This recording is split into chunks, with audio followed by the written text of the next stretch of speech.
नमस्ते, आपका स्वागत है ललन टॉप में। आज हमारा ये जो बैठक है इस फिल्म के लिए है जिसका नाम है सिया। बहुत स्पेशल फिल्म है, मैं बताती हूँ क्यों। फिल्में तो बनती रहती है, बहुत मेहनत लगती है, बट इस वाली फिल्म में क्या बात है, इनका डायरेक्टोरियल डेब्यू है और इनका डेब्यू है। कॉन्ग्रेचुलेशन, बहुत बधाई आपको।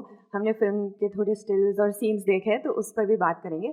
आप ललन टॉप में रह चुके हैं, आपके लिए बहुत नॉर्मल है, तो कैसे फील हो रहा है? मैं एकदम ललन टॉप फील कर रहा हूँ। वेरी नाइस, हम सब ललन टॉप फील करें। तो लेट्स स्टार्ट विथ ये फिल्म बनी कैसे आपके लिए। आपने प्रोड्यूस की इतनी सारी फिल्में जैसे न्यूटन, आंखों देखी, बहुत सारी ऐसी ब्रिलियंट फिल्म्स, मस्तान, हम सबकी इतनी फेवरेट फिल्म है वो। तो प्रोड्यूसर से फिर डायरेक्टर बनने का मुझे वो जानना है। और आपके लिए ये फिल्म हुई कैसे? आप MBBS कर रहे थे, बट ऑफकोर्स वो एक जुनून, एक पैशन लगातार बना रहा इतने सालों। तो आप तीनों की उस जर्नी। अभी तक आपका स्टोरी चल ही रहा है क्या MBBS वाला? अच्छा, अलग कहानी है। खंडन करूं नहीं, मैंने छुप कर रह रहे थे हॉस्टल में। आयुर्वेद से ग्रेजुएशन किया, फिर आयुर्वेद से MD की है। तो उस डिग्री को बोलते हैं BAMS, bachelor of Ayurvedic medicine and surgery, and फिर PG की MD। आयुर्वेदिक डॉक्टर सर्जरी कर सकते हैं? हाँ बिल्कुल। ऑनेस्टली जो मेरी डिग्री है वो MS आयुर्वेद है, लेकिन फिर मुझे क्या होता है, मुझे समझाना पड़ता है लोगों को, वो तो मेरे को बोलना ही। वही मैंने कहा, अभी तक कहानी समाप्त नहीं हुई कि जिंदगी भर का वो चलता रहता है। But how did this film happen for you? तो बेसिकली मैं इस फिल्म के पहले एक सीरीज़ शूट कर रही थी, उसका नाम बारात है। मैं वो शूट करने जा ही रही थी, वो किसी दौरान वो कैंसिल हो गया। देन मुझे ये तीन या चार हफ्ते बाद इस फिल्म का कॉल आया, और सिर्फ मुझे डिस्क्लोज़ नहीं किया था कि दृश्यम है, मनीष मुंद्रा जी की फिल्म है। बस एक लाइन बोली थी, मुकेश छाबड़ा जी ने इस फिल्म की कास्टिंग की है, उसके उनके एक असिस्टेंट ने कॉल किया था, सिर्फ एक लाइन बोली थी कि शायद ये फिल्म आपके लिए टर्निंग पॉइंट हो सकता है।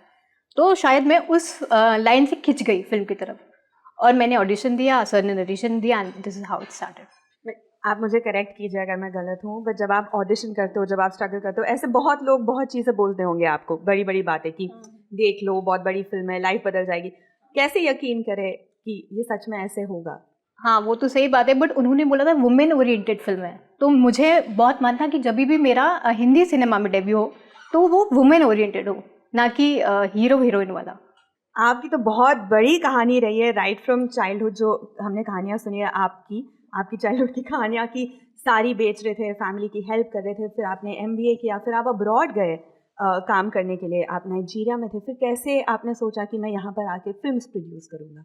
मैं अभी भी अफ्रीका में काम कर रहा हूँ। फिल्म प्रोडक्शन का तो प्लान नहीं था, बट फिल्म से जुड़े रहने का प्लान था बचपन से। और जब बड़े हुए तो रियलाइज़ हुआ बिना पैसा कुछ होगा नहीं, तो इसलिए पहले पैसा कमाया जाए। जब पैसा कमा लिया तो समझ में आया कि सीधा डायरेक्शन तो होगा नहीं, प्रोडक्शन करते हैं, प्रोड्यूस करके थोड़ा समझे, सीखे, इंडस्ट्री को समझे, एंड देन अभी मुझे लगता सही समय था तो डायरेक्शन में हाथ आजमा लिया जाए। बहुत सी आपने स्क्रिप्ट्स पढ़ी, डिसाइड किया डायरेक्टर बनने से पहले कि इस वाली फिल्म मैंने खुद ने लिखी है इसमें। बट मैं आपसे ये भी जानना चाहती हूँ, एक प्रीवियस इंटरव्यू में आपने कहा कि फिल्म प्रोडक्शन एक वो वर्स्ट जरिया है पैसा कमाने का, क्योंकि स्पेक्यूलेशन का बिजनेस है। बट फिर भी आप किस बेसिस पर डिसाइड करते हैं कि किस फिल्म को आप बैक करोगे? सबसे पहले तो फिल्में मैं पैसे कमाने के लिए नहीं बनाता हूँ। 99% फिल्में जो हमारे यहाँ बनती है नुकसान ही करती हैं। बहुत स्पेकुलेटिव बिजनेस है, मैं वापस कहना चाहता हूँ। फिल्म बनाने के लिए जुनून चाहिए होता है, पैशन चाहिए होता है। कुछ लोग इसको बिजनेस बनाना चाहते हैं, वो मुँह की खाते हैं। तो मेरे दिमाग में ये बहुत क्लियर था कि फिल्म बनाना है तो पैशनेट होकर बनाना, और उसी कहानी को बनाना जो जहन में जाती है, जो दिल को छूती है, उसके अलावा बनाना नहीं है। तो इसलिए जब भी हम कहानी सुनते हैं, चूज़ करते हैं, हमारी टीम, हम लोग तो ये सोचते हैं कि ये कहानी क्या शुक्रवार, शनिवार, रविवार से ज़्यादा देर तक टिक पाएगी दिलों में, और उस कहानी को ही हम चूज़ करते हैं जो हमारे इर्द गिर्द रहती है, हमारे साथ चलती है और सालों साल तक चलेगी। तो हमारी सारी फिल्में जो हैं उनकी उम्र काफ़ी लंबी है, शेल्फ लाइफ बहुत लंबी है, और इसलिए हमारा यही मेन मकसद रहता है कि हम ऐसी फिल्में बनाएं जो हमारे साथ रहे, हमारे साथ ग्रो करे, और हम चले भी जाएं तो भी पीछे आबाद रहे। पर आप सबने बहुत फिल्म जैसी जितनी ग्लैमरस दिखती है, आप सबने पर्सनली बहुत ऐसे शॉर्टफॉल्स भी देखे हैं, हार्ट ब्रेक्स देखे हैं। जैसे आपने आंखों देखी प्रोड्यूस करी, बट आपने उसमें पैसे गंवाए। आपने अभी बताया कि आप सीरीज़ वो जो शूट करी थी वो हुआ नहीं। आपने हमारे जो लास्ट इंटरव्यू में कहा, उसमें अब मैं नाम लूँगी, शायद आपको फिर से बुरा लगेगा, बट आधार का जो कुछ अभी तक अपडेट में आपसे वो भी आधार की बात नहीं करते हैं। नहीं करेंगे, क्यों नहीं करेंगे। बट आपने सारा ये देखा है, राइट, एक्सपीरियंस किया है, तो फिर how do you deal with that? Sir से शुरू कीजिए ना। आधार बोलूं? आप सब बोलिए। बट उसके अलावा भी कितना आधार मेरे लिए ना एक फिल्म नहीं, आधार मेरे लिए इमोशन है। जी 18 साल की मेहनत के बाद मुक्काबाज हुई, कैसे हुई सबको पता है। उसके बाद सबसे पहली फिल्म अगर कोई साइन की थी तो आधार की थी। मेरे लिए वो मेरी 19 साल की मेहनत है, मेरा सपना है, it's not just a film. और मैंने उस फिल्म के लिए मुक्काबाज की फिजिकलिटी ब्रेक की। इवन इस फिल्म के लिए भी इसके पहले कुछ और शेप में था, लेकिन जब उसका रिटर्न नहीं आता ना, मेरे लिए उसका रिटर्न ज़ीरो है, तो हर्ट। और जब भी मैं आधार कार्ड निकालता हूँ मेरे जेब से, मेरे को ना पीड़ा होती है, तकलीफ, क्योंकि मैं फिल्म ऐसे नहीं करता कि गए पिक्चर की और निकल गया वो दूसरे पे चले गए, मैं ऐसे करता नहीं। लेकिन ना somehow मैं थक गया हूँ ये सब कर करके, कि ऐसा लगता है अपना कलेजा निकाल के दे दो और आपको लौट के कुछ मिलता नहीं, तो सिर्फ पीड़ा होती है, जिसको बोलते हैं ना छाती फट रही है। तो मेरी जब आधार की बात होती है तो मेरी छाती फटती है, इतनी तकलीफ है। क्यों? क्योंकि मैं एक फिल्म के लिए ना मैं 20 चीज़ें छोड़ देता हूँ। आधार मैंने सबसे पहले साइन की थी और न जाने कितनी फिल्मों को मना किया, जबकि मुक्काबाज करने के नॉर्मली ऐसा होता है कि आप जिस तरह की फिल्म करते हैं आपको उस तरीके की फिल्में ऑफर होती हैं। मैंने सब मना किया। मैंने वो फिजिकलिटी ब्रेक की जिसको अचीव करने के लिए लोग बहुत मेहनत करते हैं, मैंने ऐसे कि सुना, और मैं एक फ़ोन कॉल पे हाँ करता हूँ, लेकिन जब चीज़ नहीं मटेरियलाइज होती तो पीड़ा होती है। तो मैं उस पीड़ा से गुजर रहा हूँ, अभी सीख रहा हूँ। इसके अलावा भी जो हुआ है, how do you then deal with that? See उससे फिर आप उभरते कैसे? एक क्या होता है ना, एक आपके पास ऑप्शन नहीं होता, तो वो एक अलग फेज होता है। लेकिन जब आप चूज करते और वहाँ जलेबी नहीं छन पाती, जबकि सब कुछ करने के बाद जलेबी जब नहीं छनती तो पीड़ा होती है। तो जलेबी आपके अंदर होती है, अजीब सा उसका शेप होता है, अजीब सा उसका कलर होता है। मैं इमोशन की बात कर रहा हूँ, तो आपका इमोशन है जलेबी बन जाता है, जिसको सिर्फ आप समझते हो। मैं सच बताऊँ, मैंने आधार कार्ड लेके चलना ही बंद कर दिया। अरे वो तो लेके चला करो। नहीं, मैं बचता इसलिए हूँ क्योंकि जब मैं निकालता हूँ तो सबसे पहले मुझे याद आती मेरी पिक्चर। प्रॉब्लम क्या है, मैं इतना घुस गया उस फिल्म में। कोई रिग्रेट्स होती है आपको? क्या आप आगे चल के इतने अटैच्ड नहीं होंगे या इतने? बिल्कुल नहीं, सीखूंगा तो मैं ख़त्म हो जाऊंगा थोड़े दिन में। क्योंकि मैं प्रॉमिस पे चलने वाला आदमी हूँ, वो चीज़ें ऐसी होती नहीं। इंडस्ट्री से आपने सीखा। आपके लिए जब ऐसे कुछ होता है, आप फिर भी और देखना बाकी, ये जो शुरुआत है, बट आप कैसे डील करते हो? तो बेसिकली मैं 2017 के लास्ट में बॉम्बे शिफ्ट हुई थी। उसके पहले मैंने जबलपुर में 7 साल थिएटर किया, जहाँ से मैं बिलोंग करती हूँ। उसके बाद भी वहाँ से भी मैं ऑडिशन देती रहती थी, ऑनलाइन जैसा चलता है ऑडिशन, और यहाँ पे आके भी मैं ऑडिशन देती रहती थी। आराम नगर में हम लाइन में लगते थे, वो सब प्रोसीजर चालू है अभी भी। बट एक एक्टर के लिए बहुत डिप्रेसिंग है जब वो यहाँ तक लॉक होके फिर रिजेक्ट हो जाता है। तो मेरे साथ हमेशा ऐसा हुआ है, यहाँ तक लॉक होके रिजेक्ट हो जाता था, लॉक नहीं होता था। तो वो ऐसा ना डाउट आ जाता है एक्टर को कि शायद हम नहीं बने हैं क्या इस काम के लिए, या हमसे नहीं आता है। तो ये सब करके, और कुल मिला के 5 साल से मैं एक बहुत अच्छे किरदार के लिए बैठी थी कि शायद अच्छा आएगा आएगा आएगा आएगा। एक टाइम ऐसा आया कि मुझे लगने लगा शायद मैं फील्ड छोड़ दूँ क्या, मेरे लिए नहीं बनी। लोग बोलने लगे थे, फिर मुझे लगा नहीं, एक वर्ड था पेशेंस। मैंने पेशेंस रखा और उसके बाद शायद मुझे ये फिल्म मिली। ये मैं इस फिल्म को बेसिकली मैं डेस्टिनी मानती हूँ कि घूम फिर के मेरे पास आई थी। और आपको लगता है सीता का जो किरदार आपका है has been worth all of that, जैसे वो मुकम्मल हो? जी। आपकी जो पहली फिल्म थी जो आपने प्रोड्यूस की थी, आंखों देखी, हाँ, आंखों देखी। और उसमें जो फिर आपने पैसे कमाए, पर उसके बाद हम बहुत खुश हैं कि आपने ऐसी फिल्में बैक की, बट आपका फिर उस प्रोसेस से आपने कैसे डील किया? नहीं, पैसे से अटैचमेंट नहीं है मेरा। पैसे का नुकसान कोई ख़ास बात नहीं है, क्योंकि मेहनत करते हैं, जो किस्मत में वो आता है। जीवन जो मेरे हिसाब से जो मैंने जिए हैं लगभग 50 साल इस धरती पे, मेरा ये मानना है कि जीवन दुख और सुख, विरह मिलन और सांझ सुबह का मिश्रण है। जब कभी समय खराब आता है तो आपको संघर्षरत रहना पड़ता है, और जब समय अच्छा आता है तो आप उसी तरीके से हम्बल रहो, और वो ज़िंदगी आराम से कटती है। तो जो भी कभी ऊपर नीचे होता है ज़िंदगी में, हम उससे शिक्षा लेते हैं, सीख लेते हैं और आगे बढ़ते हैं। आधार की जैसे बात करें कि आधार मेरे लिए बहुत प्रिय कहानी है। एक्चुअली मैंने ही सुमन घोष जो डायरेक्टर हैं उनको इनवाइट किया था कि आप आएँ, बनाएं। उन्होंने कहानी भेजी थी, उस पर बैठ के हमने मेहनत करी और उस कहानी को बिल्कुल चेंज किया, उसकी पटकथा लिखवाई और फिल्म शूट किया। गलती मेरे से ये हो गई कि हमने आज तक ना कोई फिल्म बड़े स्टूडियोज़ के साथ हमने कभी वो नहीं किया, बंदिश नहीं किया है, कोलैबोरेशन नहीं किया। वहाँ पे गलती ये रह गई कि हमने जियो के साथ कोलैबोरेशन कर लिया। आज तक हमारा रिकॉर्ड रहा है कि हमारी फिल्में कैसी भी बनी हो, चाहे वो एक्स पास्ट इज प्रेजेंट है जिसका कोई नाम नहीं लेता है, हम थिएटर में लेके आए हैं, ये हमारा रिकॉर्ड है। और आधार एक ऐसी फिल्म है और एक और है घात। वो दो फिल्म में जियो के चक्कर में फंस गया, राइट्स उनके पास हैं रिलीज़ के, और उनको लगता है कि ये दोनों फिल्में जो हैं वो जो करंट राजनीतिक सर्कमस्टांसेस है उसके अगेंस्ट है, जो कि वो समझ नहीं पाते क्योंकि उन्होंने देखी नहीं है फिल्म, और उन्होंने उसको रख ली। पैसे भी नहीं दिए, हमारे पैसे ख़राब हो गए। तो एक तो अटैचमेंट था फिल्म के साथ, मेहनत करी थी हमने फिल्म में, हमारे घर गांव में जाकर के शूट करी थी, उसके अलावा पैसे और अटक गए। बट हमने क्या किया, उसको देख के बैठे रहने से तो अच्छा है कि कुछ और करें, आगे बढ़ें और आगे बढ़ें ज़िंदगी में। विनीत भाई से मैं ये बोलूँगा, आगे बढ़िए ज़िंदगी में, और भी कई ज़माने आएंगे, तब देखा जाएगा, सबका अपना समय होता है। Wisely said.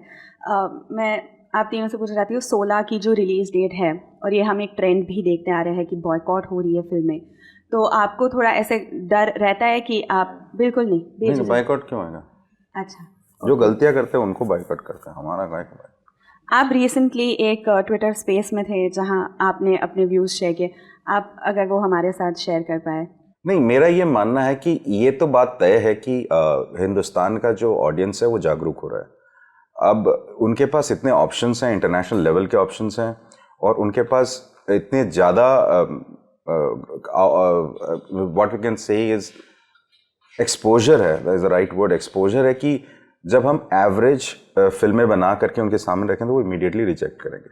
ये जो बाइकआउट का टर्म दे रहे हैं, मोर मीडिया ड्रिवन है, मेरे हिसाब से ये रिजेक्शन है, ऑडियंस का गुस्सा है। आप अच्छी फिल्म बनाओ, कौन बाइकआउट करे, कौन रिजेक्ट करेगा, सब जाके देखेंगे।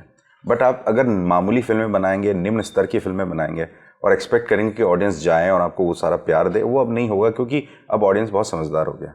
तो this is just a signal for Hindi film industry at least, because बाकी सारी इंडस्ट्री तो सही चल रही है, हिंदी फिल्म इंडस्ट्रीज की वो वापस ड्राइंग बोर्ड पे जाए, मेहनत करे स्क्रिप्ट पे, कॉन्सेप्ट पे, कंटेंट पे, और उन कहानियों को मेहनत करके वापस सही ढंग से पेश करे, ऑडियंस वापस आ जाएंगे।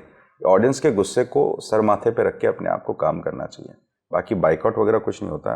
क्वालिटी फिल्म बनाएंगे तो अपने आप चलेगी। इन्होंने कहा जैसे साउथ की फिल्में अच्छी चल रही है, मैंने ये सबने नोटिस किया होगा, साउथ नहीं, मराठी भी, बंगाली भी। जनरल हिंदी से अगर हम थोड़ा अलग हो, सारे हीरोज़ ना लार्जर देन लाइफ, उनका एक जैसे पर्सोना होता है स्क्रीन पर। आप वैसे नहीं करते हो। जैसे मैंने फिल्म अभी देखी, यू आर वेरी कंफर्टेबल कि यू नो अपने आप को ज़्यादा ग्रैंड या स्क्रीन पे वैसे प्रेजेंस ना दिखाना। जब मैं एक्टर कहती हूँ या हीरो कहती हूँ, लोगों के दिमाग में जो आता है, you don't fit in that mould. तो ये आप कॉन्शियसली करते हो मूवी का जो होता है कि you are perfectly secure in this space? Consciously करता हूँ, प्लस मैं बिलीव पे चलता हूँ। मैं किसी में भरोसा करता हूँ तो मैं ज़्यादा सोचता नहीं। मतलब आई थिंक एक फ़ोन कॉल पे मैंने हाँ कर दी थी। आपको नहीं लगता कि मैं हीरो हूँ, मुझे वो इस्टेब्लिश करना चाहिए, नहीं, लगना वैसा चाहिए? मैं सोचता नहीं हूँ। मैं मेरे आसपास जब देखता हूँ तो मेरे आसपास ज़्यादातर अपने देश में बहुत साधारण लोग दिखते हैं। उनकी ज़रूरतें साधारण हैं, उनकी समस्याएं साधारण हैं, और ज़िंदगी ऐसे ही चलती है। किसी किसी की ज़िंदगी में अफलातून कुछ हो जाता है। अब जैसे कोई ऐसी बड़ी घटना घट जाती है जिससे पूरा परिवार शेक कर जाता है, पूरा इलाका शेक कर जाता है, लेकिन वो घटना करने वाले भी हमारे ही आसपास हैं। मुझे लगता है कि ऐसी कहानी अगर कोई कह रहा है तो मैं एज एन एक्टर मैं चाहता हूँ कि मैं क्या कंट्रीब्यूट कर सकता हूँ सोसाइटी को। तो अगर एक कोई बेहतर कहानी कही जा रही है, मैं एज एन एक्टर अगर उसका हिस्सा बन रहा हूँ तो मुझे डर नहीं लगता। और जैसे इन्होंने कहा कि बहुत साधारण जो इंसान होता है और उसकी ज़रूरतें होती है, जो कि सीता का किरदार है, उसे बस अपने राइट्स चाहिए। जो उसके साथ हुआ है वो she wants to fight it lawfully, but आपके लिए as somebody who is debuting, ये बहुत ही पावरफुल येट सेंसिटिव, जो डिफ़िकल्ट भी हुआ होगा काफ़ी, आप मुझे उसके बारे में बताइए। आपकी प्रेप क्या थी, आपका स्टेट ऑफ माइंड क्या था? तो बेसिकली हम साथ में टीम में रेकी में गए थे, तो क्योंकि हमको मतलब मुझे सर के साथ वर्कशॉप का टाइम नहीं मिला, इतनी जल्दी जल्दी सब कुछ हुआ, तो सर ने मुझसे बोला था कि हम रेकी पे जा रहे हैं, हम अपना काम करेंगे, आप अपना काम कीजिएगा।